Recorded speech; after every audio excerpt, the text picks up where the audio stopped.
संत कबीर के ग्रंथ का नाम आपने सुना है। जैसे तुलसीदास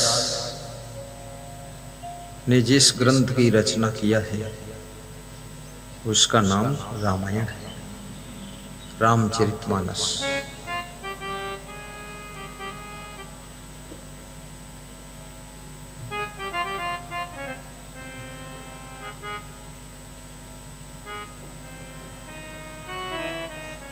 ऐसे कबीर साहब ने जिस ग्रंथ की रचना किया है उस ग्रंथ का नाम बीजक है। भगवान कृष्ण ने जो कुरुक्षेत्र में अर्जुन को ज्ञान दिया था, उस ज्ञान को संग्रहित करके जो ग्रंथ रचा गया उसका नाम श्रीमद् भगवत गीता है।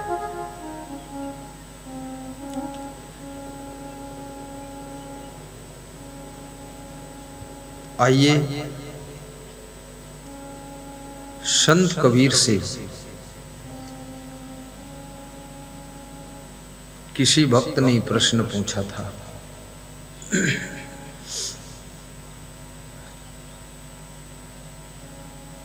कि मनुष्य जीवन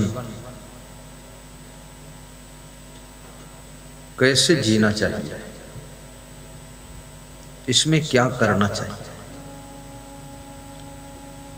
ये जीवन जिस तरह से सब लोग जी रहे हैं, जिस तरह से रह रहे हैं, क्या ऐसे ही जीना चाहिए कि कुछ जीने का तरीका अलग है।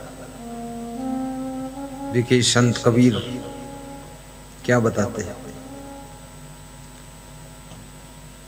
आपा तजय हरि भजय नख सिख तजय विकार, सब जीवन से निर्भय रहे साधु मता है सार, साधु मता है सार। कबीर कहते हैं आपा छोड़ कर जियो। ये भाव मन को पवित्र कर देगा। मैं ही सब कुछ कर रहा हूं, ये अभिमान छोड़ दो। मेरे बिना संसार नहीं चलेगा, ये घमंड भी छोड़ दो। मेरे बिना सब भूखों मर जाएंगे, ये व्यर्थ का अहंकार भी छोड़ दो। ये जब अहंकार मनुष्य को होता है तो मनुष्य के ऊपर वजन बहुत आ जाता है, फिर उसे चिंता बहुत रहती है। लेकिन जब मनुष्य सोचता है जो कुछ दुनिया में हो रहा है, जो कुछ परिवार में डेवलप हो रहा है, हम भी उसकी एक कड़ी है, हम भी उसकी एक इकाई है। घर का विकास किसी एक से नहीं होता है, आश्रम की उन्नति किसी एक से नहीं होती है। सभी सदस्यों का सहयोग होता है। यदि आपकी पत्नी सहयोग न करे तो आप डिस्टर्ब हो जाएंगे और आपका विकास रुक जाएगा। आपका पति कुछ न करे तो आप कितना चिल्लाओ हल्ला मचाओ, कुछ होने वाला नहीं। खूब प्रवचन सुनाती रहो दिन भर, कोई डेवलप नहीं होगा। बेटा कुछ न करे, माँ बाप तंग हो जाएंगे, कुछ होगा नहीं खास।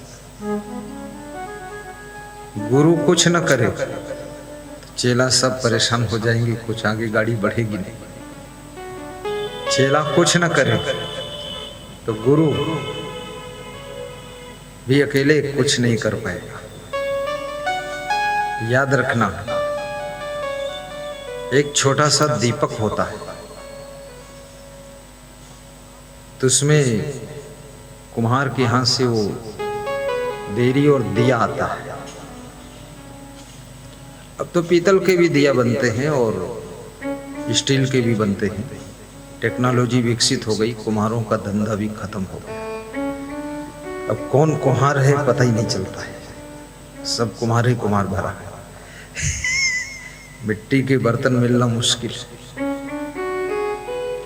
लेकिन उस मिट्टी का दिया हो या स्टील का हो, उसमें दीपक नहीं जल सकता, उसमें बत्ती का भी सहयोग चाहिए। वो बत्ती से भी नहीं जल सकता, फिर तेल का भी, घी का सहयोग चाहिए। तेल, घी, बत्ती और दीपक दोनों हैं तब भी नहीं जल सकता, फिर माचिस का सहयोग चाहिए। माचिस से तो भी नहीं जल सकता, फिर जलाने वाले का सहयोग चाहिए, तब जलेगा वो। लेकिन आजू बाजू में जो लोग हैं, आते जाते हैं, निकलते हैं, उनका भी सहयोग चाहिए, नहीं लात मार के लुढ़का देंगे उसको।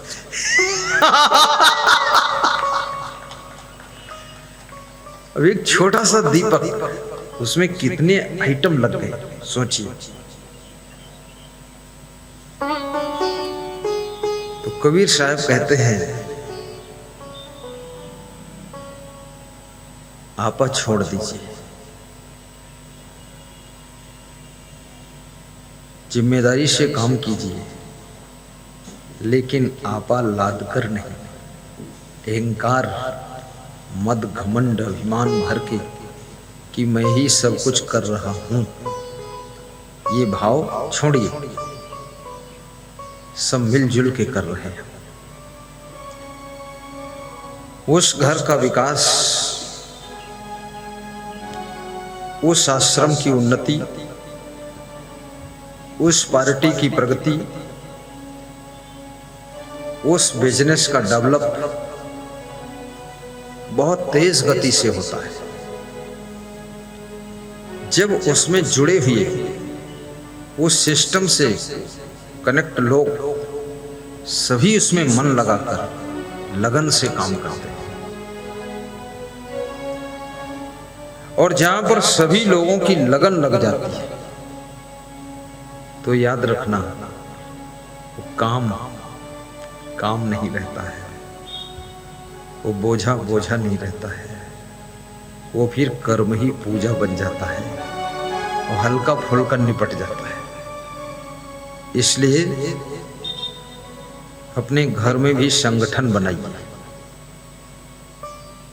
आश्रम में संगठन बनाइए, अपनी पार्टी में संगठन मजबूत करिए। राजनीतिक पार्टियों की तो बहुत दुर्दशा है, क्योंकि उसमें 80% तो चालाक लोग हैं, 90% बुद्धिमान लोग हैं, और 2-5% सीधे बीधे फंसे हैं उसी में। लेकिन अवसरवादी लोग वहां हैं, अवसर ढूंढते रहते हैं, जिधर उनको फायदा दिखता है एक पार्टी छोड़ के दूसरी में चले जाते, दूसरी छोड़ के तीसरी में चले जाते, तीसरी छोड़ के चौथी नई पार्टी बना लेते, नई वाली भी दूसरे में मिला लेते, और फिर उसको बीच में छोड़ देते। राजनीति में भरोसे का मामला नहीं,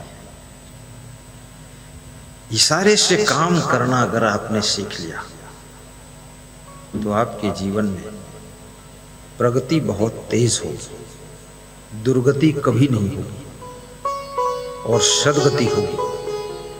गुरु का भी इशारा समझो। काम को बोझा मत बनाओ, काम को पूजा बनाओ। किसी गांव में एक मंदिर बन रहा था, गुजरात में और मध्य प्रदेश में और महाराष्ट्र में और तेलंगाना में और राजस्थान में लगभग हर गांव में मंदिर है। और केवल मंदिर नहीं, हमारे पूर्वजों ने उत्तर प्रदेश में भी हर गांव में मंदिर बनाया था, और वो सब गिर गए, खंडहर हो गए। उसमें सांप वाप रहते हैं, पड़े हैं। कोई उसका जीर्णोद्धार कर देता तो कर देता है, नहीं तो जीर्ण शीर्ण दशा में। मंदिर के साथ में पुजारी भी और गांव समाज के लोग उसका वेतन दे देते हैं पुजारी का, क्योंकि फ्री में कोई पूजा भी नहीं करेगा। फ्री में अपने घर में भी पूजा कर सकता है, पर मंदिर में दिन भर कोई पूजा करे और फ्री फंड करे, ये संभव नहीं। उसके बाल बच्चे भी हैं, परिवार भी है, खर्चे भी है। और मंदिर में सुबह से शाम तक बैठा रहेगा पुजारी, उसमें कोई दानवान आएगा कि नहीं आएगा, कोई भगत फूल वूल चढ़ाने आएगा कि नहीं आएगा, कलयुग में ये भी भरोसा नहीं। दिन भर बैठा रहेगा, कोई आएगा कि नहीं पता नहीं। तो मंदिर सुंदर और मंदिर का पुजारी भी अच्छा, पुजारी को थोड़ा थोड़ा वेतन मिल जाए गांव की ओर से, और गांव के लोग सप्ताह में वहां पर इकट्ठे होना चाहिए, या 15 दिन में अमावस्या और पूर्णिमा को इकट्ठे हो, कुछ पूजा पाठ भजन कर ले, कुछ प्रसाद बांट दें। इसी से आपस में ईर्ष्या द्वेष शायद कम हो जाए, जलन कम हो जाए, नफरत कम हो जाए, एक दूसरे को गिराने पछाड़ने की भावना कम हो जाए, कुछ मेल मिलाप हो जाए। ये मंदिर इसीलिए थे कि आपके टूटे हुए मन को आपस में जोड़ने के लिए वो मंदिर था, इसलिए नाम उसका मन और दिल। जहां आपका मन जुड़ जाए लोगों से, प्रेम हो जाए आपस में, इसलिए मंदिर बनाए जाते थे। बाकी भगवान के रहने के लिए तुम क्या बनाओगे, भगवान के लिए तुम बनाओगे, इसका मतलब क्या भगवान से ज्यादा तुम बलवान हो या बहुत बड़े खिलाड़ी हो?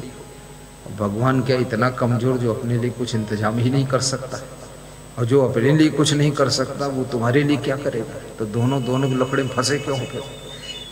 भगवान को जरूरत नहीं, लेकिन भगवान एक माध्यम है, उसमें भगवान की मूर्ति रख दिया आपने, उसके माध्यम से आप इकट्ठे होंगे, भजन पूजा करेंगे, थोड़ा सत्संग करेंगे, आपका मन ठीक रहेगा।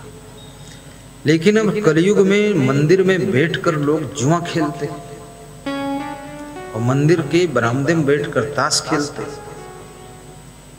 और 10-12 लफंगे वहां बैठ जाते, और रात में मंदिर के बरामदे में बैठ के चबूतरा दरूहो पिए थे।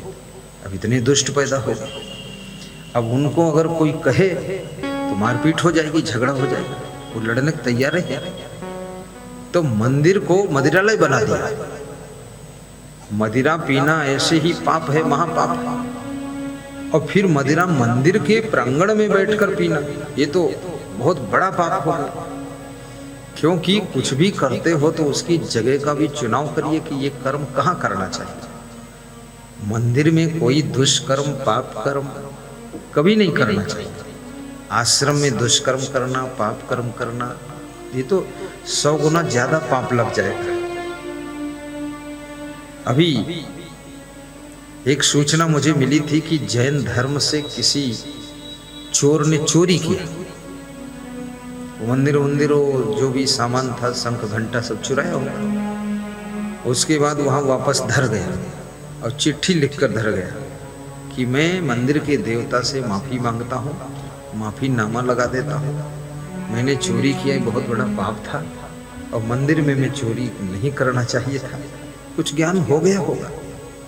तो चिट्ठी भी रख दिया और कहा कि पुजारी और कमेटी और भगवान सब मिलके माफ कर देना, अब हम कभी चोरी नहीं करेंगे, मंदिर में कभी चोरी नहीं करेंगे, मतलब करेंगे पर मंदिर में नहीं करेंगे, और जगह करेंगे।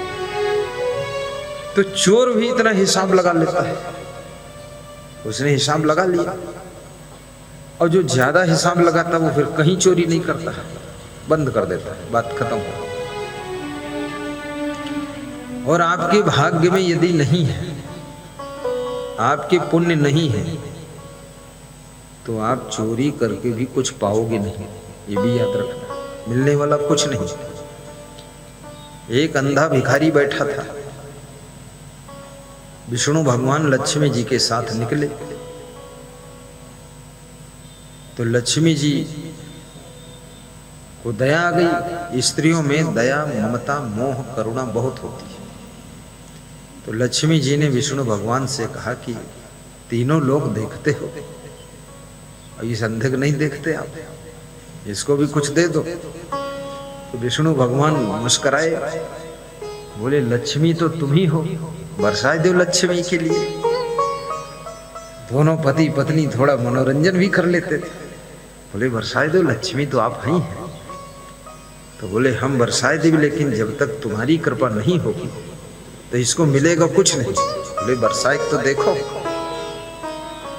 तो लक्ष्मी जी ने जिस रास्ते से वो अंधा जाता था उस रास्ते में सोने की मुद्रा बरसा दी और लक्ष्मी जी और विष्णु भगवान दोनों खड़े होकर देख रहे हैं। जब शामक चला तो बरसाए दी 100 फीट दूरी तक की बटोर ली। उसको थोड़ा थोड़ा दिखता था, वो पूरा अंधा नहीं था। तो जब वहां पर पहुंचा, उसी जगह पर जहां स्वर्ण मुद्रा बरसी पड़ी थी, तो उसने कहा जो पूरे अंधे होते हैं, उस अंधे ने कहा, अल्प अंध था, जो पूरे अंधे होते वो कैसे चलते? तो पूरे अंधे बनकर चलूं, देखो चल पाऊंगा कि नहीं। तो पूरी आंखी मूंद ली और जितनी दूर लक्ष्मी जी ने स्वर्ण मुद्रा बरसाया था उतनी दूर आंखी मूंदे मूंदे निकल गया। और उसके बाद आंखी खोलिस और हंसा कि अब समझ में आएगा जो पूरे अंधे होते यही तनस चलते। तो विष्णु भगवान हंसने लगे, बोले लक्ष्मी जी देखा आपने इतना स्वर्ण मुद्रा बरसा दिया, इसको एक भी स्वर्ण मुद्रा मिली? बोले नहीं मिली। तो विष्णु भगवान ने कहा एक वर कमला कर गहे बरसई कंचन नीर, माथे छत्र दरिद्र का बूंद न परे शरीर। जो कुछ लिखा ललाट में सो होए परिणाम, चहे परे घर रंग के चहे महीपति धाम। अनेक जन्म ये आत्मा कर्म की कलम से अपनी किस्मत को लिखती रहती है। जो भी आपने कर्म की कलम से किस्मत लिखा है, ललाट में लिखा, सो हो वही परिणाम। कोई अगर धनवान बना है धोखे से नहीं बना, वो मिट्टी छूता सोना बन जाता है, और तुम सोना छूते वो मिट्टी हो जाता। ललाट में लिखा नहीं आपका, किस्मत फूटी।